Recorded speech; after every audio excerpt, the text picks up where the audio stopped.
the number three lie that the physicians that I've worked with like to tell themselves about time is that if I just beat myself up or berate myself or scare myself a little more about how little time there is, then I'll really start getting stuff done.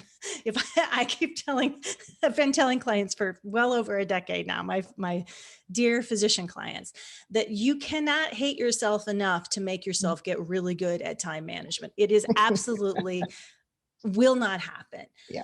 You cannot scare yourself by saying, if I don't do this, something terrible is going to happen, enough to make yourself more sustainably and efficiently productive for the long haul. In the second, you might be able to trigger the fight or flight response and get one little thing done in an activated stress response where you've lost 13 IQ points, because we know that's what happens when you're in fight or flight mode. And memory. So I'm right. So breaking the habit of trying to berate or scare ourselves into action takes some slowing down, pausing, and saying, instead of like, there's not enough time, right? Which we know activates that stress response, makes us reactive, more prone to conflict, more prone to mistakes.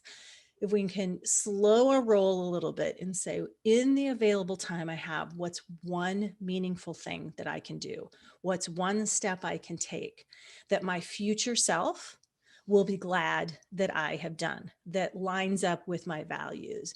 And so that's the flipping the script. Instead of, I don't have enough time, it's like, if we can flip that script to a more neutral thought, or a thought that's more likely to serve, like, there is enough time for me to do this one thing.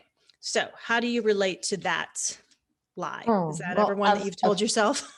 Many, many, many times. I mean, every lie that you listed, I have told myself in spades. And so it's really, and that beating yourself up is a really, really big part of it. Feeling guilty about not getting everything done, feeling inadequate about not getting everything done. And at the same time, is it really about that?